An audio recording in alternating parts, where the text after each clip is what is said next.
Assalamualaikum warahmatullahi wabarakatuh. Waalaikumsalam warahmatullahi wabarakatuh. Baik, sebelumnya izin memperkenalkan diri. Nama saya Muhammad Fatur Rahman dari jurusan Bimbingan Konseling Islam kelas 6C. Di sini saya akan menyampaikan sedikit materi tentang evolusi pendidikan, bukan materi tapi lebih kita diskusi gitu. Nah, sebelumnya video ini merupakan salah satu tugas akhir pada mata kuliah Public Speaking dengan dosen pengampu Bapak Adi. Ya mungkin langsung aja ya. Sebelum kita memulai diskusi kita pada kali ini, alangkah lebih baik kita perkenalan diri dulu mungkin ya. Jangan tegang. Iya Pak. Relax aja. Karena kan ini kita masuknya diskusi ya. Jadi saya bukan ngajarin kalian tentang hal-hal yang monoton gitu, tapi kita diskusi. Soalnya menurut saya ada hal-hal yang memang harus dirubah dari segi pendidikan di Indonesia. Boleh mungkin kita mulai perkenalkan diri dulu. Benar. Ya, dari sini. Oke, perkenalkan nama saya. Izin memperkenalkan diri. Nama saya Dewi Sriharyani. Teman-teman bisa panggil saya Dewi aja. Dah. Selanjutnya. Ya, izin memperkenalkan diri. Nama saya Nira Rahmania. Teman-teman juga bisa panggil saya Naya atau Naila. Terima kasih. Oke, lanjut. Nama saya Nurul Abibah. Saya biasa dipanggil Nurul. Perkenalan nama saya Saidah. Saya dipanggil Saidah. Oke, Saidah, Nurul, Naila, sama Dewi. Oke, bisa kita langsung mulai ya diskusi kita pada pertemuan kali ini? Bisa. Oke. Untuk membuka diskusi kita pada kali ini dimulai dari sebuah pertanyaan besar. Apa sih yang dimaksud dengan pendidikan? Ada yang tahu nggak? Apa sih pendidikan? Kalian bisa nggak maknain pendidikan itu apa? Belajar. Ya, belajar, Ilmu pengetahuan. pengetahuan, terus wawasan. Terus apa lagi? Udah itu sih Kak yang Udah. paling sering didengar. Ya, betul ya. Berbicara tentang pendidikan itu sebenarnya luas ya. Mungkin secara sederhananya tadi yang udah teman-teman sampaikan bahwasanya pendidikan itu tadi belajar, terus ilmu pengetahuan dan lain sebagainya. Itu merupakan elemen-elemen ataupun ruang lingkup yang ada dalam suatu pendidikan gitu. Nah, boleh next. Nah, Ki Hajar Dewantara, kalian tahu Ki Hajar Dewantara? Tahu. Ya, beliau ini merupakan salah satu tokoh pendidikan di Indonesia, biasa disebut dengan Bapak Pendidikan di Indonesia. Beliau ini punya moto ing rasa sungtulada, ing madya bangun karsa, tuturi handayani. Ada yang tahu nggak artinya apa?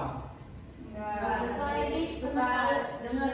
Sering nggak? Iya. Mungkin istilah ini, bahasa ini udah nggak asing lagi mungkin ya buat kita.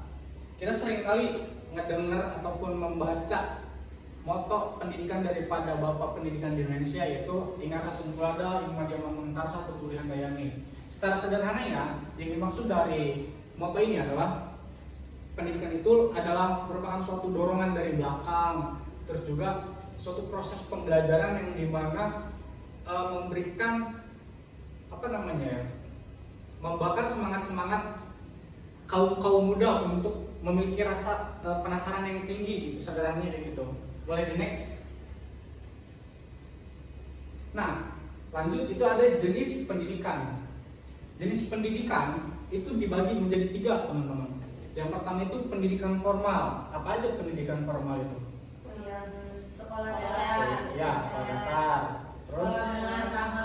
sekolah menengah pertama, Sekolah menengah atas. sekolah menengah atas, terus perguruan tinggi. perguruan tinggi.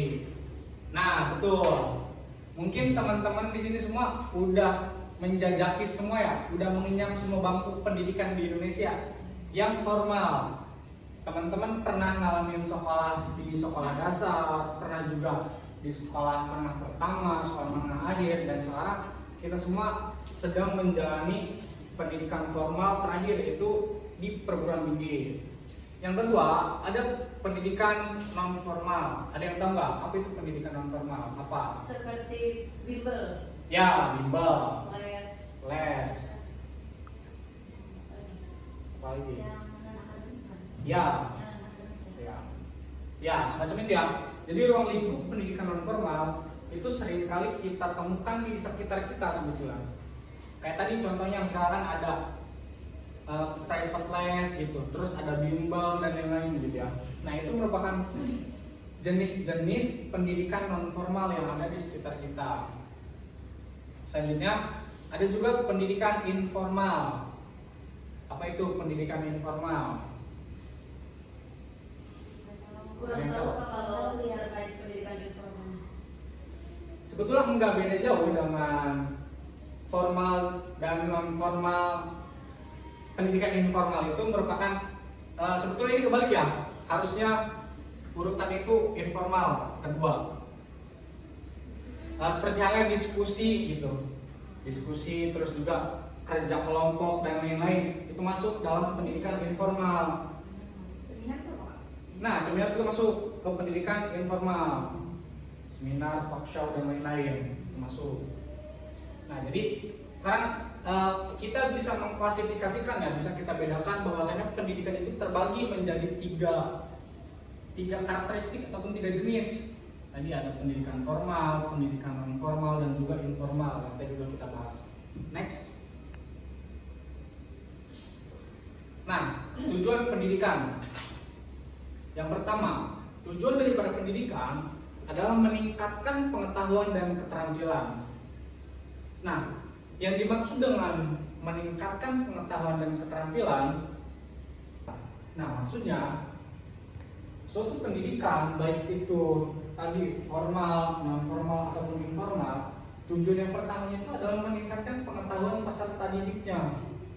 Yang dimana contohnya awalnya peserta didik ini kurang terampil gitu. Nah tujuan daripada pendidikan itu untuk meningkatkan keterampilannya, baik itu secara motorik ataupun pikiran gitu, pikiran yang terampil artinya kritis gitu ya, ataupun dari segi perbuatan dan juga pengetahuan ya, dan juga meningkatkan pengetahuan. Nah itu udah jelas ya terkait pengetahuan, karena sejatinya pendidikan itu adalah menggali pengetahuan sebanyak-banyaknya, yang dimana seorang tenaga pendidik, seorang guru itu harus mampu memberikan pengetahuan yang lebih kepada peserta didiknya, kepada murid-muridnya. Pengetahuan apapun itu, baik itu pengetahuan secara akademik maupun non akademik.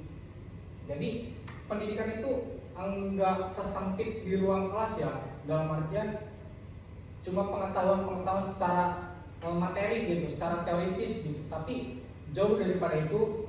Semua pengetahuan, semua ilmu pengetahuan yang baru gitu tuh, yang bisa dipelajari oleh semua peserta didik, itu merupakan salah satu tujuan daripada pendidikan.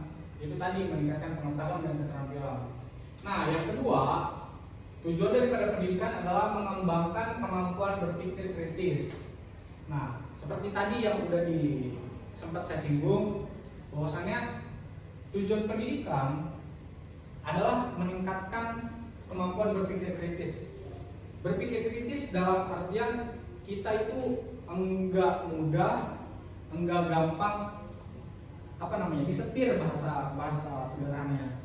Kita nih mampu berpikir secara rasional. Kita mampu menanyakan hal-hal yang memang itu sedikit kurang yang menyimpang mungkin ya. Jika ada hal-hal yang menyimpang, nah sebagai insan cendekiawan, insan yang terdidik, kita harus mampu berpikir secara kritis. Nah tujuan daripada pendidikan itu salah satu itu tadi mengembangkan kemampuan berpikir kritis. Gimana sih caranya biar kita nih bisa mengembangkan pola pikir kita agar lebih kritis gitu? Sebetulnya banyak cara ya. Cara yang paling sederhana, cara yang harus dilakukan untuk mengembangkan kemampuan berpikir kritis adalah membaca. Membaca itu bukan cuma membaca buku, tapi jauh daripada itu. Kita harus bisa mampu membaca situasi, membaca kondisi, dan juga membaca alur. Nah, makanya ketika kita ingin mengembangkan kemampuan berpikir kritis, kita harus rajin membaca. Kalau membaca buku itu jelas ya, itu wajib. Kita harus rajin membaca buku untuk meningkatkan pola pikir kita, untuk mengembangkan kemampuan berpikir kritis kita. Nah, selain daripada itu kita juga harus mampu membaca situasi dan kondisi. Membaca kalau dalam kehidupan sehari-hari kita bisa mampu membaca misalkan kebijakan-kebijakan pemerintah gitu, untuk bagaimana caranya kita mampu mengkritisi setiap kebijakan yang pemerintah buat gitu. Yang ketiga, meningkatkan kesadaran sosial dan budaya. Nah, tujuan daripada pendidikan yang ketiga adalah meningkatkan kesadaran sosial dan budaya. Seringkali masyarakat ataupun orang-orang yang ada di sekitar kita itu tidak sadar gitu akan sosial dan budaya yang ada di Indonesia. Indonesia itu sebetulnya salah satu negara yang memiliki beragam budaya dan juga bahasa dan sosial. Nah, salah satu tujuan, salah satu goals daripada pendidikan itu yang pertama tadi yang penting ini, meningkatkan kesadaran sosial dan budaya. Gimana sih caranya kita untuk mampu sadar gitu akan sosial dan budaya yang ada di sekitar kita? Balik lagi tadi ke poin yang kedua, kita harus mampu membaca. Kita harus mampu membaca gimana sih lingkungan sosial kita di sekitar kita, gimana sih budaya yang ada di sekitar kita. Nah, ketika kita sudah mengetahui dengan berbagai banyaknya budaya, keberagaman bahasa, budaya dan lain-lain yang ada di sekitar kita harus mampu menyikapi bagaimana caranya kita untuk bersikap gitu dengan banyaknya beragam budaya yang mungkin berbeda dengan budaya yang kita miliki gitu ya. Yang keempat itu adalah meningkatkan kemampuan beradaptasi dan berinovasi. Nah, tujuan pendidikan selain daripada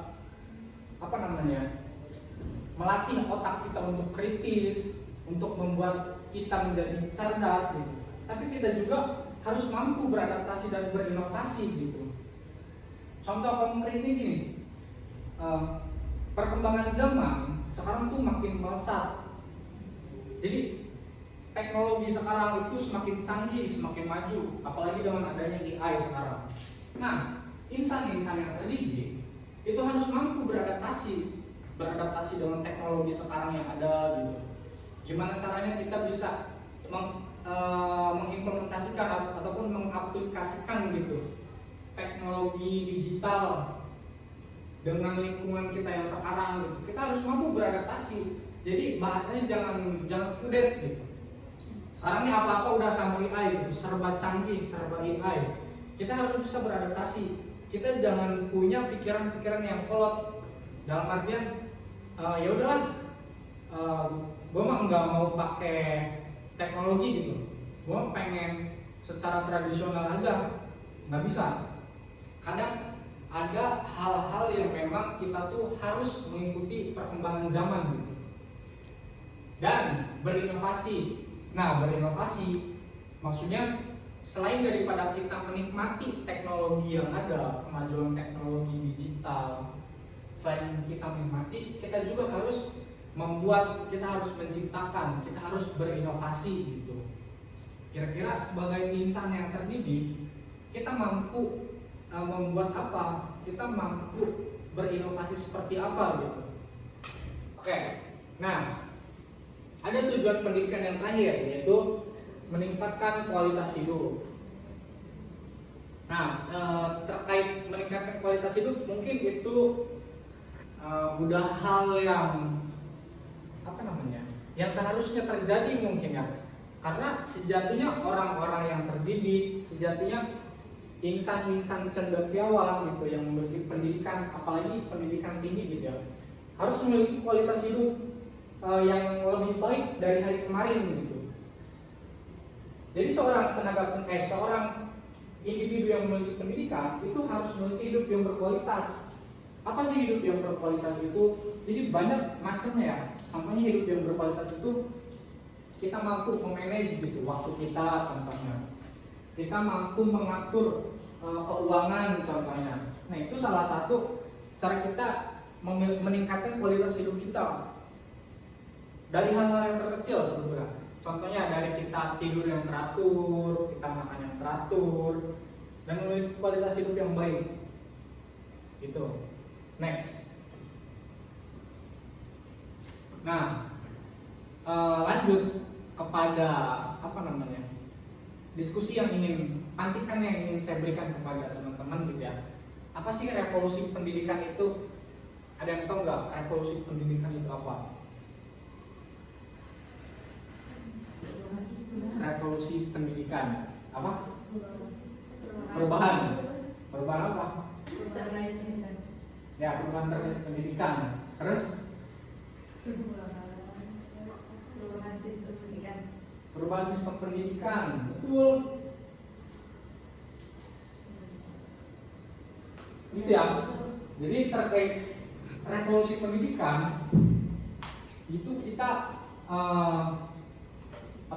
betul-betul merombak gitu, merombak semua sistem pendidikan yang ada di Indonesia. Kenapa sih harus ada revolusi pendidikan gitu? Emang kenapa? Karena adanya perkembangan zaman. Ya, karena perkembangan zaman, terus agar menjadi lebih baik. Itu Perubahan teknologi. Karena supaya nggak ngestak. Ya, supaya nggak stuck.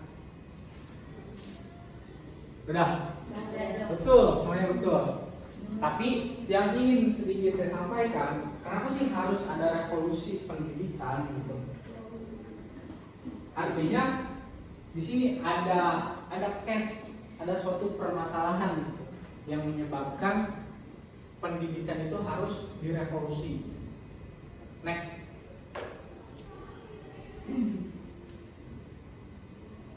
Nih, ini salah satu hasil riset yang saya temukan terkait revolusi pendidikan. Kenapa sih harus ada revolusi pendidikan? Itu tadi kata saya karena banyaknya case permasalahan yang ada.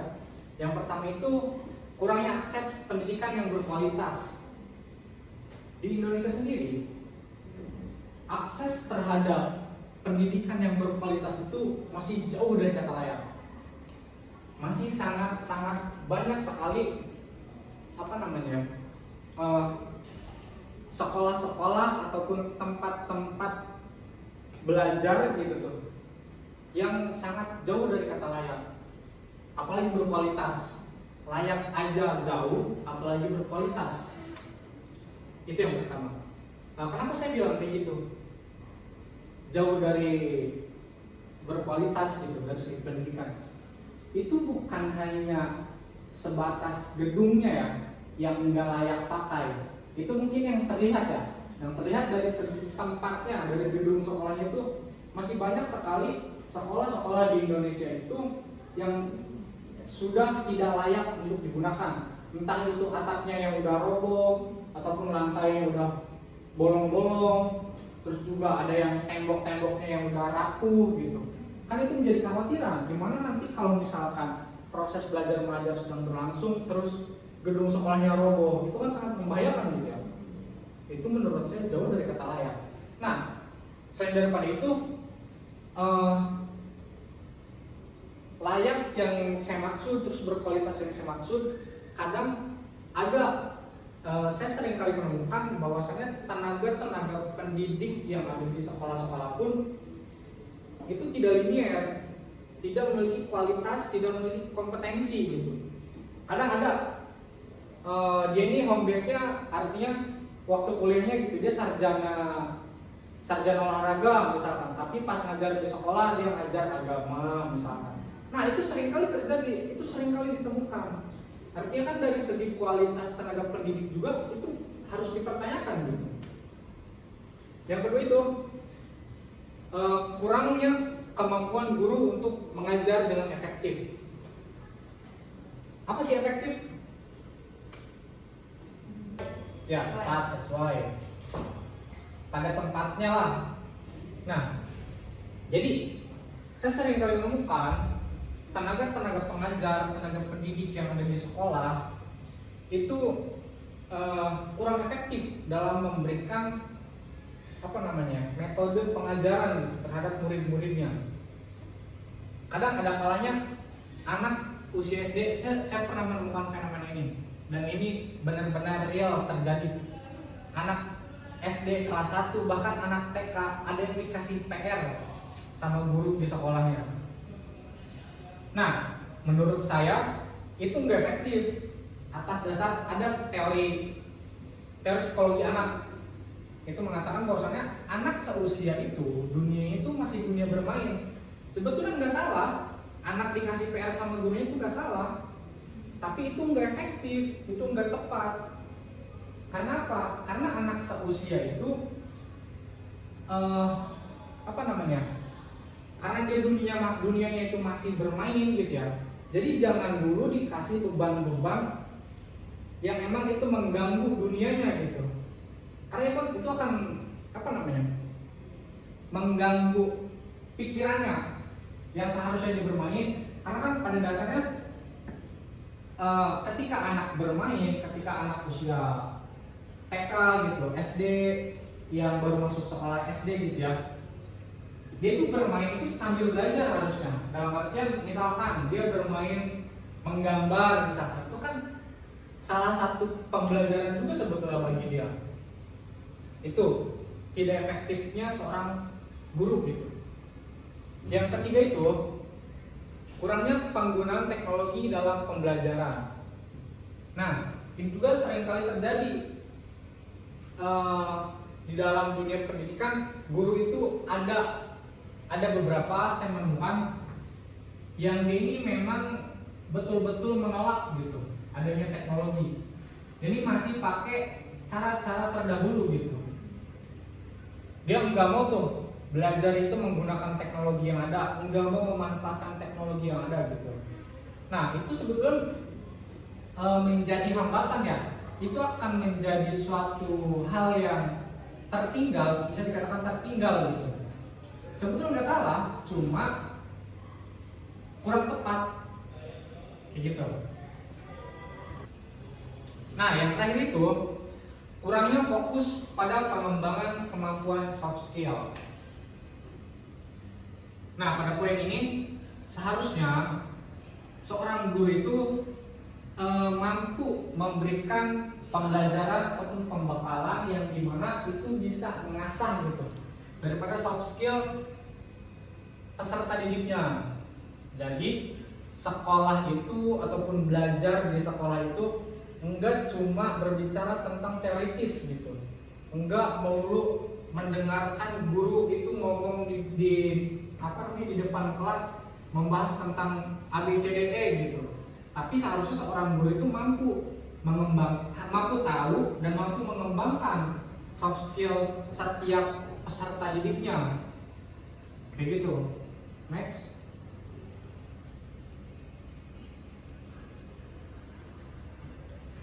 Apa yang perlu dilakukan dalam revolusi pendidikan? Nah, berdasarkan apa yang saya riset dan berdasarkan hasil rangkuman saya, yang harus dilakukan yang pertama itu mengubah kurikulum. Yang dimana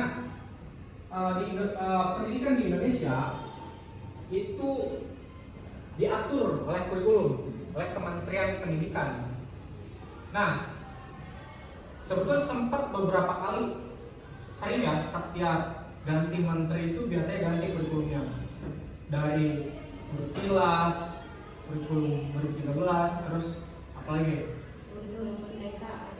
kurikulum Merdeka, sekarang kurikulum Cinta. Nah, seharusnya kurikulum yang dibuat oleh pemangku kebijakan itu harus mampu harus fleksibel dan juga mampu mewadahi gitu setiap soft skill ataupun kemampuan yang peserta didik punya gitu.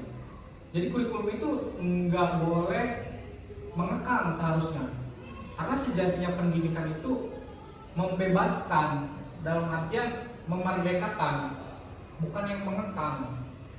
kadangkala di kurikulum itu dilarang membahas tentang ini, dilarang mempelajari tentang ini gitu.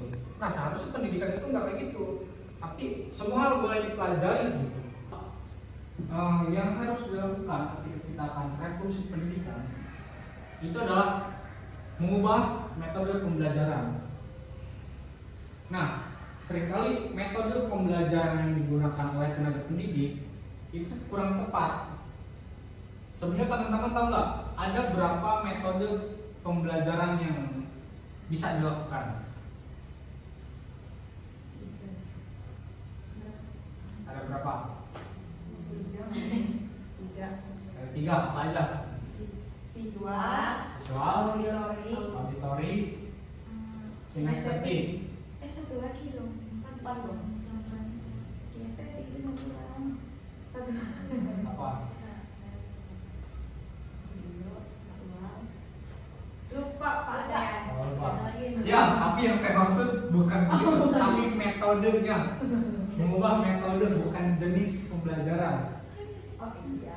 Ya. Jadi metode pembelajaran itu ada 2. Yang pertama itu pembelajaran pedagogi. Oh iya. Ada kajiannya. Yang kedua itu Saya lupa Pak penyebutannya. andragogi. Iya, pedagogi. Jadi pedagogi sama andragogi. Maaf kalau saya keliru ya, tapi kalau salah, pedagogi itu metode pendidikan yang bisa diterapkan kepada siswa. Artinya dari SD, SMP, SMA menggunakan metode pembelajaran atau metode pendidikan pedagogi, yang dimana metode pedagogi itu adalah si tenaga pengajar, tenaga pendidik itu menjelaskan seperti halnya ceramah. Misalkan saya gurunya, terus saya jelaskan terkait teori ini, gitu. Terus saya jelaskan. Jadi peserta didik itu cuma mencatat dan mendengarkan gitu apa yang disampaikan oleh tenaga pengajar. Sedangkan metode pembelajaran andragogi itu harus diterapkan kepada mahasiswa ataupun hal yang umum, artinya di atas menengah akhir gitu. Jadi udah masuk mahasiswa dan umum itu bisa menggunakan metode pembelajaran andragogi, yang dimana metode pembelajaran andragogi adalah suatu metode yang menempatkan peserta didik itu lebih aktif dibanding tenaga pendidik. Jadi tenaga pendidik itu hanya sebatas sebagai fasilitator. Jadi yang banyak mengambil peran di dalam forum pembelajaran itu adalah peserta didik. Gimana? Nah, sekali saya. Hah? Iya. Iya, contohnya gini. Kita kalau kuliah biasanya kan mahasiswa ya yang nyari bahan pembelajaran buat Kelas. buat di kelas itu, buat MK itu kan. Ya. Nah, sedangkan dosen biasanya cuma di awal aja nyampein RPS, nih judulnya ini, nanti kalian misalkan cari materinya, kalian bikin makalah, kalian presentasi gitu. Gitu kan? Iya. Nah, secara nggak langsung itu kan melatih gitu daripada peserta didik untuk bagaimana caranya mencari materi sendiri, terus juga bisa menyampaikan materi yang dia cari gitu. Jadi dia lebih banyak mengambil peran gitu dibanding tenaga pendidiknya. Kayak gitu. Nah, kadang seringkali metode pendidikan ataupun pengajaran yang ada di Indonesia itu masih nggak relevan, masih kurang efektif gitu. Kadang ada kalanya dosen di kelas mahasiswa gitu di kampus, dosen yang menggunakan metode pembelajaran pedagogi gitu, dosennya yang ceramah, sampai-sampai yang mahasiswanya karena kebiasaan kayak gitu, yang mahasiswanya kurang terasah gitu nalar berpikir kritisnya, sehingga ya pikiran mahasiswa tetap aja masih disuapin gitu, sehingga dia segan gitu untuk menyampaikan ide gagasannya gitu. Nah itu makanya kenapa mahasiswa tuh ada aja yang malu untuk menyampaikan ide gagasannya gitu. Itu salah satu faktornya karena dia tuh sering kali disuapin. Belajar itu sering disuapin, dia nggak nyari sendiri. Tapi kalau dia yang benar-benar nyari sendiri materinya gitu, terus dia mampu menyampaikannya secara langsung, itu bisa melatih gitu. Nalar-nalar kritisnya, pikiran-pikiran itu bisa meningkat gitu dengan metode pembelajaran itu. Nah, yang ketiga, dalam mengubah peran guru. Nah, mengubah peran guru yang di sini, yang saya maksud, yang saya tuliskan, itu tetap peran guru itu harus tetap ada, tapi mengubah perannya. Jadi jangan kaku, dalam artian jangan sampai ada sekatan antara guru dan juga peserta didik. Jangan mentang-mentang dia merasa guru, ketika kalian misalkan jadi tenaga pengajar ya, jangan kalian merasa besar kepala, dalam artian kalian juga mau menjalin hubungan yang jauh lebih dekat gitu tuh dengan peserta didiknya. Jangan kalian punya pikiran kayak gitu, karena sering ada guru itu merasa nggak level ya, nggak level gitu kalau misalkan ngobrol sama muridnya. Kadang banyak dosen yang nggak mau diskusi dengan mahasiswanya, duduk bareng dengan mahasiswanya gitu. Nah, seharusnya peran seorang guru, peran seorang tenaga pengajar itu lebih daripada guru gitu. Dalam artian dia harus mampu menjadi temannya ketika peserta didiknya butuh cerita. Nah, peran seorang guru tuh harus ada di situ.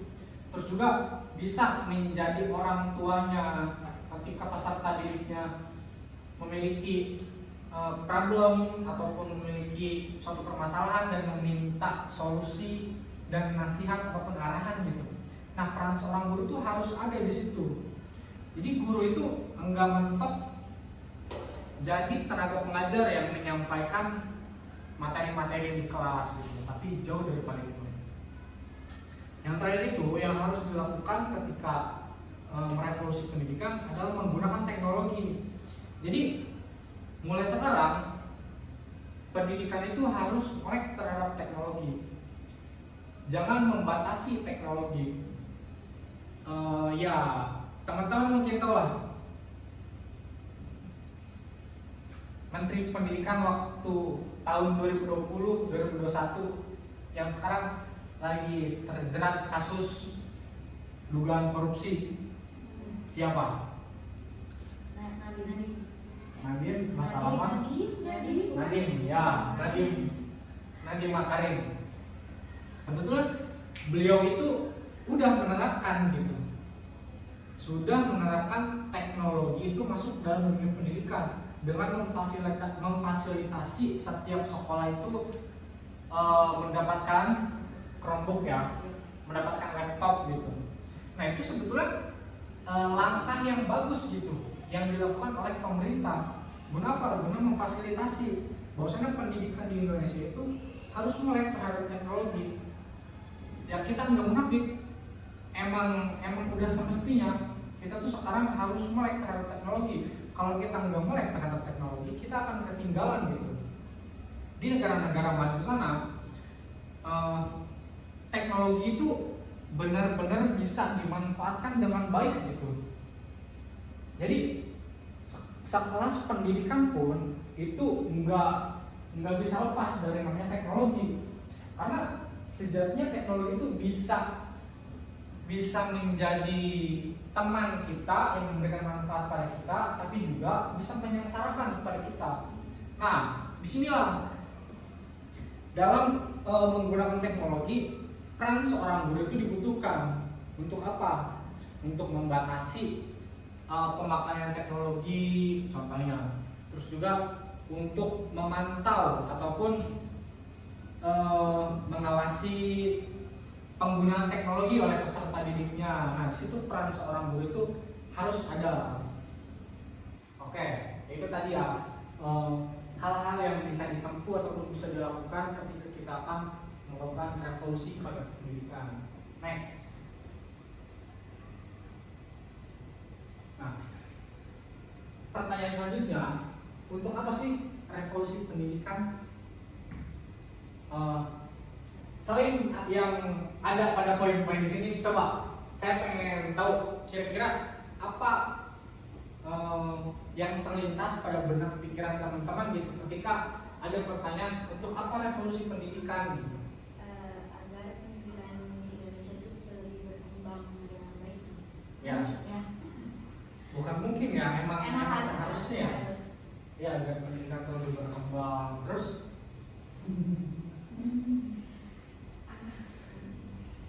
apalagi? Kenapa sih kita harus melakukan revolusi pendidikan? Agar tidak tertinggal. Ya, tidak tertinggal, kita berkembang. Kenapa? Agar mudah lupa. Agar mudah diakses mungkin.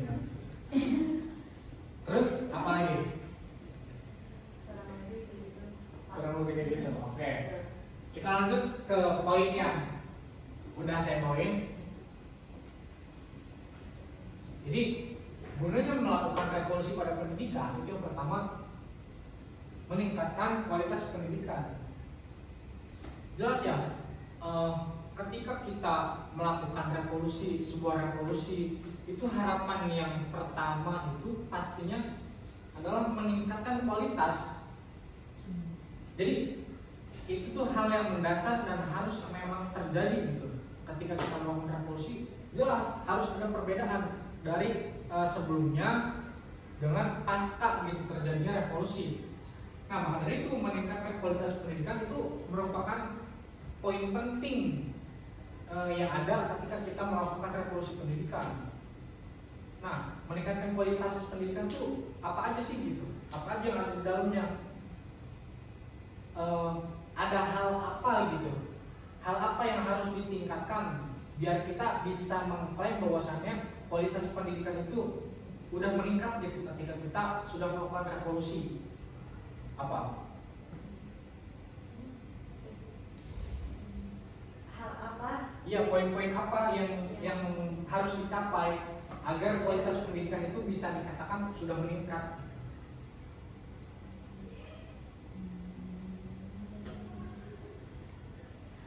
Mungkin kurikulum yang tepat. Ya, betul yang tepat. Terus metode pembelajaran yang tepat. metode pembelajaran yang tepat. Kompetensi seorang pendidik harus sesuai. Ya, betul. Kompetensi tenaga pengajar itu harus sesuai.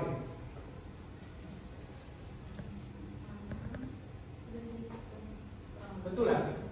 Pendidikan yang berkualitas itu artinya pendidikan yang bisa mewadahi gitu.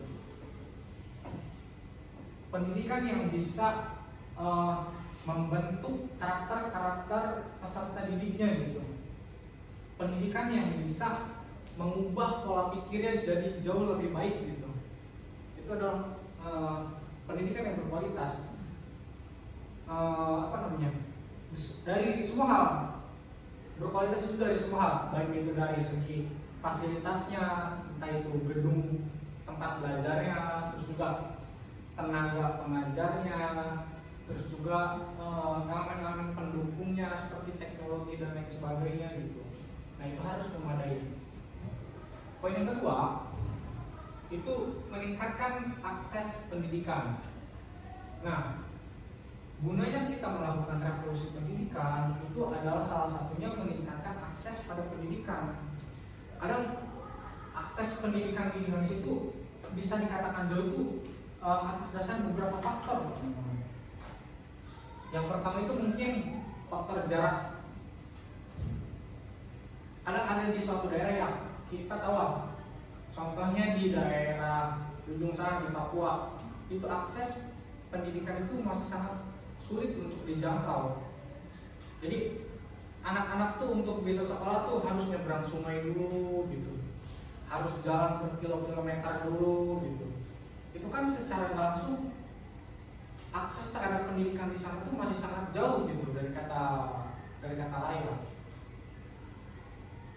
Dan juga sekolah ataupun gedung-gedung tempat belajar, tempat melakukan kegiatan belajar mengajar di sana masih jauh dari kata layar. Lalu yang lebih ironisnya lagi, akses terhadap pendidikan itu bisa dikatakan jauh. Dalam artian contohnya gini, banyak sekali kasus-kasus ataupun case yang dimana anak itu putus sekolah. Ketika dia tamat SMA, dia nggak bisa melanjutkan lagi ke perguruan tinggi. Karena apa? Karena akses terhadap biayanya itu yang mahal, yang tidak terjangkau.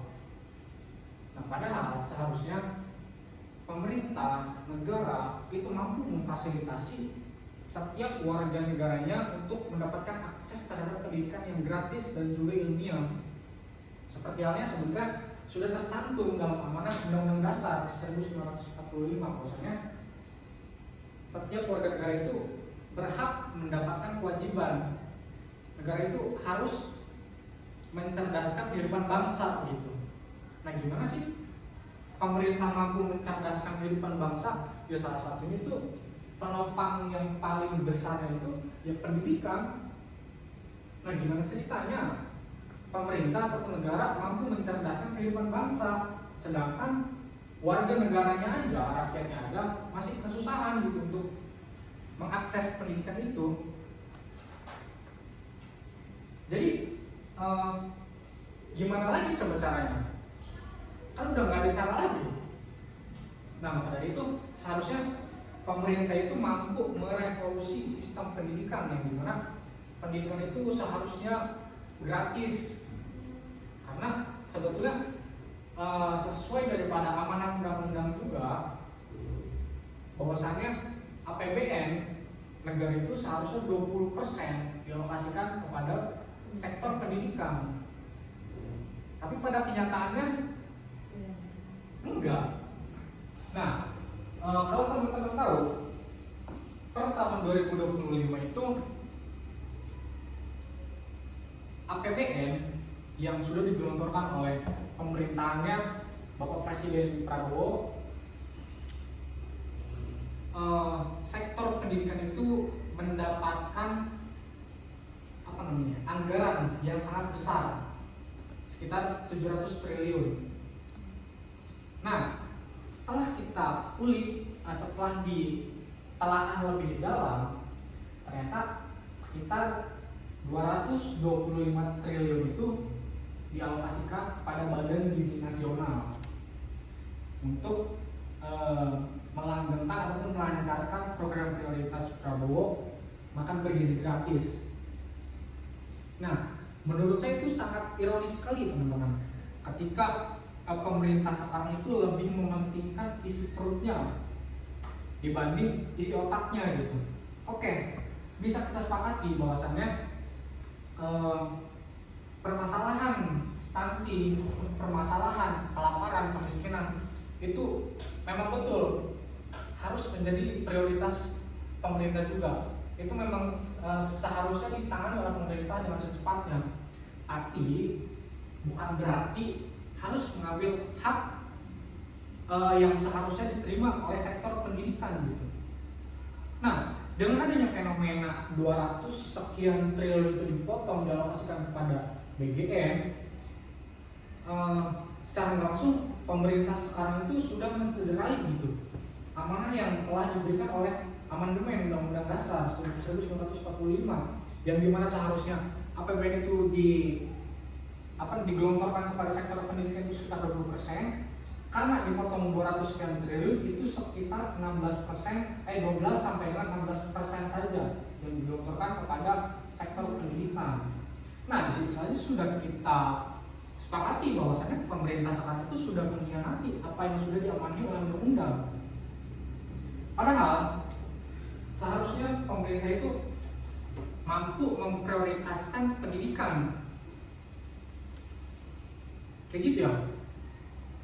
Jadi sebetulnya kita nggak menyalahkan bahwasanya program makan bergizi gratis itu program yang buruk, enggak. Saya pun orang yang sepakat ketika Prabowo memprioritaskan program makan bergizi gratis, silakan itu dijalankan gitu dengan sebaik-baiknya. Akan tetapi jangan juga mengambil apa yang seharusnya menjadi hak gitu daripada pendidikan. Karena sejatinya pendidikan itu merupakan pondasi utama gitu. Pondasi utama suatu negara. Bagaimana negara ini mau maju gitu? Kalau pendidikannya aja di nomor kesekian kan gitu, kan menjadi pertanyaan besar gitu.